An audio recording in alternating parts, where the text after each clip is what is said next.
Merry Christmas, my babies. How's everyone's? Everyone's. I hope you're merry.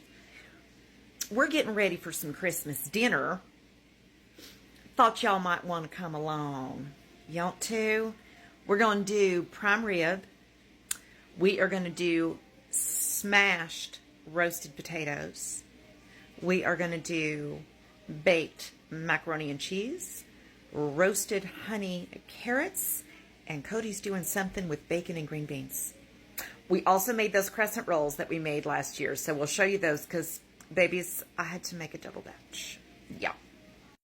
All right, so let me show you this. So these are little teeny tiny potatoes. These were called mini golds. I got them at Publix. And basically all I did was I got 2 bags of them, put them in boiling water with a little bit of salt and baking soda, barely fork tender, let them sit in the water for a few, brought them out. I needed some bacon, so I baked my bacon, because if you don't bake your bacon, I don't know what's wrong with you. Pulled the bacon off, got the bacon grease because we need it for other things.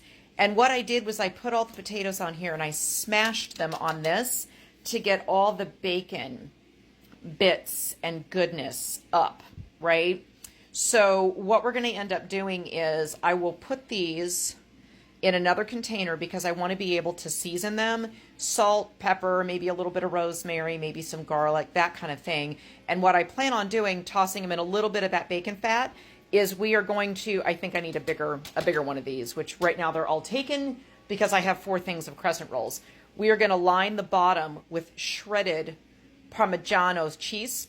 We're going to put these on top, and then we're going to roast these at a really high temperature, like probably 425, and let these things just get super crispy and yummy. We'll see if we can get this all in one video. This is 2 bags of regular carrots that I basically peeled, cut thick on the diagonal, a little bit of olive oil, salt, and pepper. We are going to roast these at 425 until they are delicious and yummy looking, and then we're going to finish them with honey.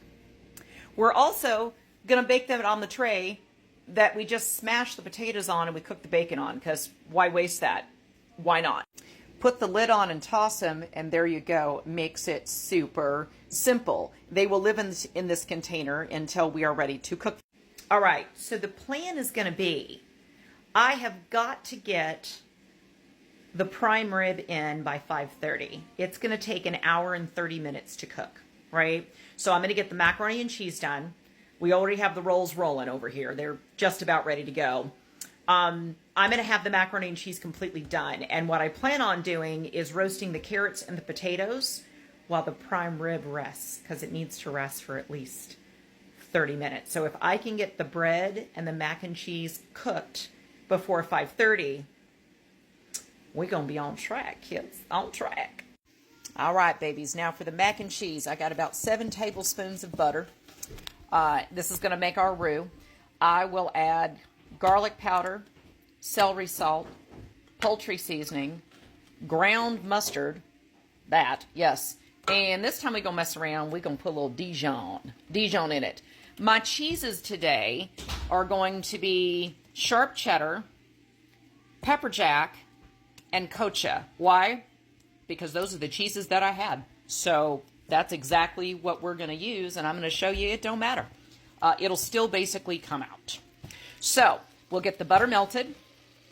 We will get the roux going. So the roux will be 7 tablespoons of flour to the 7 tablespoons of butter. We need to make sure that we cook that off really well, 2 or 3 minutes at least, so that your bechamel doesn't come out grainy. If it comes out grainy, it means you didn't cook your flour off enough. All right, you see how the roux isn't overly dry? It shouldn't be. Okay, and you see what color it is now. We're going to cook this for 2 or 3 minutes, and I'll come back and show you what it looks like. All right, this is 3 minutes in. Now I'm going to add all my seasonings and show you what it looks like. All right, y'all do it till your ancestors tell you to stop, but there's garlic powder, celery salt. I didn't add any regular salt because of the celery salt. Poultry seasoning, ground mustard, and Dijon. You can see what that looks like. All right, we cooked that down for another minute, and now we're going to slowly start adding evaporated milk.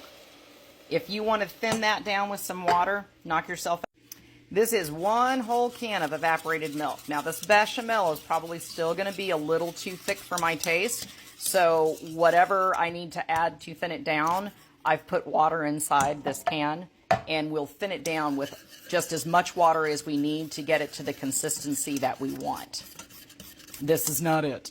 All right, babies, so that was 7 tablespoons of butter, 7 tablespoons of flour.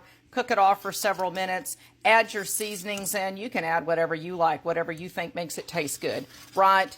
Cook that off for another minute once you put your seasonings in there. We did an entire can of evaporated milk, and I'm going to say about a half a can of water. This is kind of where you want it. You don't want it super thick because we haven't added the cheese yet, y'all. So we don't want to have to like cut this with a knife kind of thing. It still needs to be a little thinner than what you'd want your gravy to be, okay? And then what we're going to do is we're going to slowly start adding our cheese. Don't just dump it in all at once. We'd like this to be velvety smooth. We added a bunch of cheese. Cook that until it completely melts in. See how that's completely melted? Add some more cheese. We added more cheese. We're leaving about that much for the top. Now you see, that's velvety smooth. Here's where you taste it. You need to make sure it tastes like what you want it to taste like. If it doesn't, this is where you continue to add the things. I'm actually happy with that. I got about a half a pound of noodles. All right, babies, that's a pretty good noodle to sauce ratio. I'm going to put this in the oven at 375, and we're going to go for at least 30 minutes. Probably the last few minutes is when I will add the cheese topping, and we'll get that all nice and bubbly. Again, this is going to be cooked off before the meal is ready. So this one will be the introduction to what we're having for Christmas dinner, and then how to make my family's mac and cheese. So come back because you're going to want to see this all done. All right, the mac and cheese is done. We're going to cover that up with some foil and eat it later.